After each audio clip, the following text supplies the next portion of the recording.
Magandang buhay kabayan, it's me, ang Inday ng ina nyo. Kasama ko ngayon ang aking amo. Nagaya siya lumabas para mamili na kung ano-ano sa market ba, kung ano yung pangangailangan sa bahay namin. Char, bahay namin, no?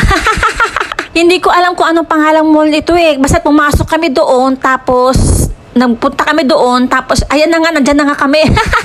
Ang gulo. Saka din bang mahilig bumili sa Uniqlo ng mga damit? Sa Uniqlo ang gaganda ng mga tela, di ba po ba? At ang antitibay. Aminin mo, aminin mo. Affordable po yung price niya po. Kayang-kaya natin, mga kabayan. Kahit amo ko mahilig din bumili dito. Ang gaganda ng mga t-shirt, lalo na pag summer. Makikita mo yan pag pumunta ka. Pag nag-sale mga yan, bagsak presyo. Promise! Alam mo ba sa Pilipinas may Uniqlo, kaso ang mahal-mahal doon, kabayan. Alam mo paano ko nalaman? Kasi tinry ko bumili doon, tapos kinumpare ko yung damit na nakita ko na pareho dito sa Hong Kong. Ayun ako, doble o triple ang presyo. Kaloka. Alam nyo ba ang amo ko kapag lumabas kami niyan ay hindi maaari na hindi niya bibilhin ang aking mga anak. Ayan nga, binili niya ang aking anak. O, diba? Ayan, o, diba? O, diba? Bait talaga ng amo ko. Sa totoo lang, ayoko kasi nahiya ko. Char!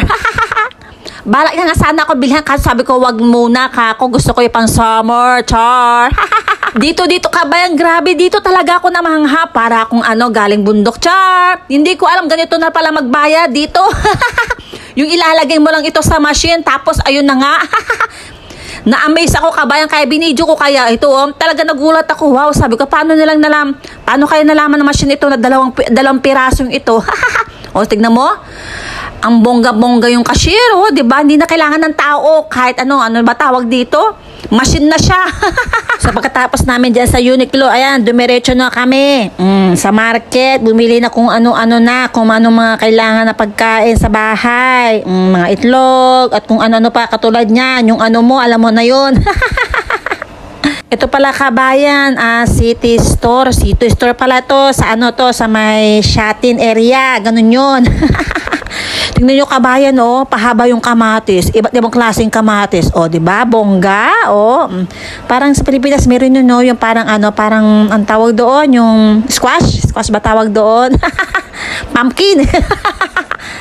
So, ito na nga mga salad-salad kabayan. O, bumili din kami dyan. Ito yung mga kakaibang mga ham, pero mamahal ng kabayan. So, ito na nga mga pinamili ko. Pinamili namin pala ng amo ko. Tagasunod lang pala ako. So, ito bumili kami na ng pork. Grabe, ang mahal. Aabot ng 200, isang piraso lang yung kabayan. Kaloka. So, ito na nga kabayan, pauwi na niyang kami. O, diba? Makikita nyo dyan, nasa City Store pala kami. Bago kami umuwi ni amo, bumili muna kami ng tinapay. O, isa-isa kami. Alam nyo ba kabayan, dito sa Hong Kong, ang sasarap ng mga tinapay nila. Masarap din ang presyo. Char! Pero huwag ka mag-alala, masarap talaga ang mga tinapay nila. Yes, ang tinapay dito talaga sa Hong Kong at iba't ibang klase talaga. Ang gagaling nilang gumawa ng tinapay. Amazing! Alam nyo ba, kami mga kasambahay dito, kahit tinapay lang tanghalian namin, busog na kami. Char, kahit sila din, tinapay, okay na sa kanila yung tanghalian nila. So, ayan na nga, pauwi na kami, kabayan. Hanggang dito na lang, ha? Maraming salamat sa inyo. God bless po, Mama Chup Chup. Bye-bye! Lalabinday!